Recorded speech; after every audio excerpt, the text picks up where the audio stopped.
one thing we've heard so far is there's a lot more movement in the offense. Yep. I guess with a guy like Joel, obviously very different than who you've had to work with so far in the NBA.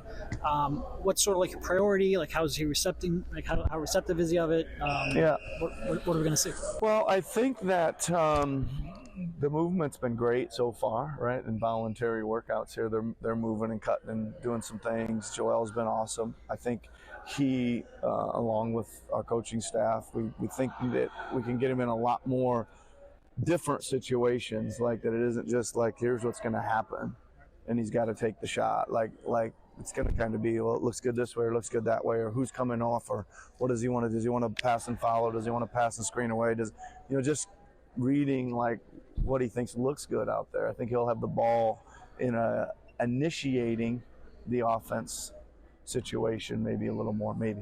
Well, I guess to that point, like when he first came up, like Brett Brown liked to keep the shooter stationary so he knew where his outlets were. Obviously then he grew into more of a face-up threat. How do you think he's evolved as a playmaker and initiator, and is he ready to sort of take advantage of the attention he draws? Yeah, I think that all those things that you just said are true, makes sense. Like, the spacing's got to be there so he can go to operate. Like, he's got to have a feel of knowing who's where and in the vicinity, because there's a lot of, like when we used to play against him, we used to send a lot about it. There's a lot to look through to find people, and sometimes it's better off just knowing somebody's over there. So I think that my focus would be that he gets to initiate, he gets to deliver more passes, maybe from a faced up top of the key area rather than from everything from down low, right? And we got there's a long ways to go, a lot of work to do and all that stuff, but that's what we're envisioning right now. So you've talked a bunch this summer about you want Joel to chase more blocks and really be an imposing figure around the rim. But this team has struggled some with defensive rebounding times, and so I guess what's the balance there between you want to unleash him and intimidate teams in that way, but then if other guys are crashing the glass, you might cut into your transition game and things like that.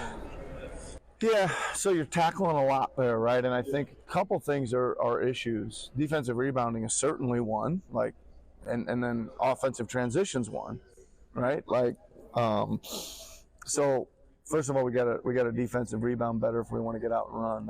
That makes sense. If if he's going to chase shots and doesn't get them, is his man going to be sticking it back in? Well, we got to have kind of plan B, C, and D behind that. It's like anything. If you're going to front the post, well, what are you doing, on the other side of it? Or if you're going to double team, how are you rotating out of it? There's always the rest of the part of the defense, and part of that goes to defensive rebounding. I think we got to get a lot better in the defensive rebounding. And how do you do that? One is we make it a focus. We work on it every day, but everybody's got to be involved. Like the really good rebounding teams that I've been around my whole life have guards that are all chipping in with 3, 4, 5, like everybody's chipping in to get that defensive rebounding number up. It certainly doesn't come down to one player. With Joel on the defensive end sticking there, historically he's played a lot of drop and has switched at times, but I would say both Doc and Brett avoided frequent 1 through 5 switching. I guess, do you think you can win that way with the way the league is now, where a lot of these playoff games turn into, it's a bunch of 6'8" guys out there spreading the floor and trying to hit you on your pressure points? I think there's a lot of ways to win, right? I think there's a lot of ways to win. I think I'm not so sure what Denver was doing with Jokic and their defensive coverages, but I know they just won it, so I think there's a lot of ways to win. In terms of the uncertainty at point guard, it's probably one of the tougher positions to maybe have that uncertainty. At least they had to come in with 2 very different plans, whereas maybe something on the wing is easier to prepare for.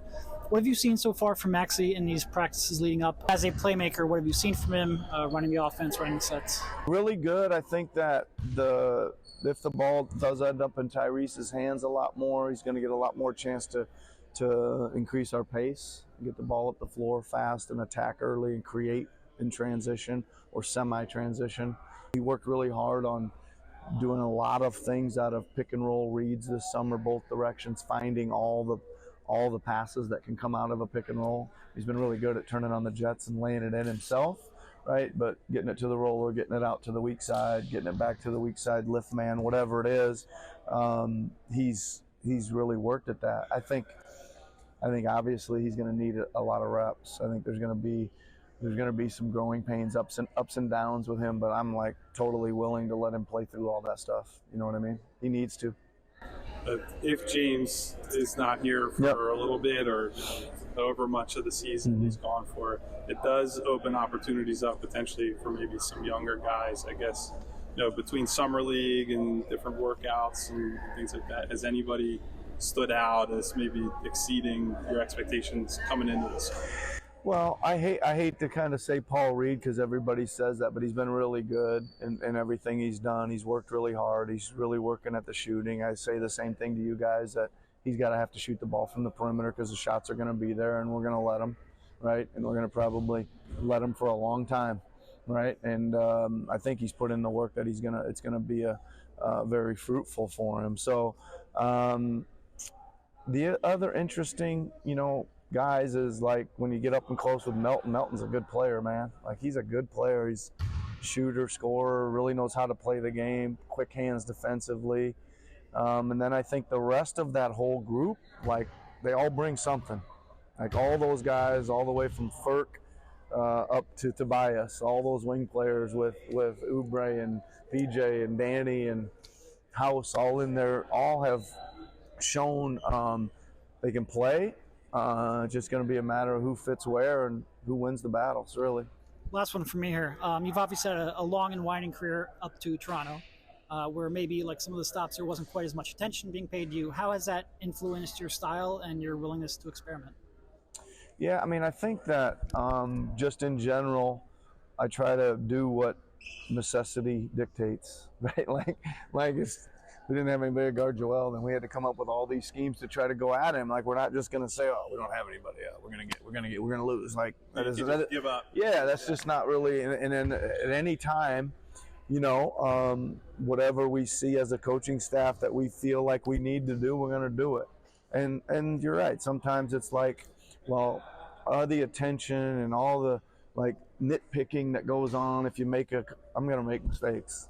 I know that going into every single game, I'm going to make mistakes, and it's part of the job you got to live with. And I'm certainly ready to make them and learn from them and get better and better. When you arrived in Toronto, I think known as kind of an offense guy, you were offensive coordinator there for some time, and then your teams became known for how you played defense. A lot of that's based on personnel. I guess coming in here, where do you think?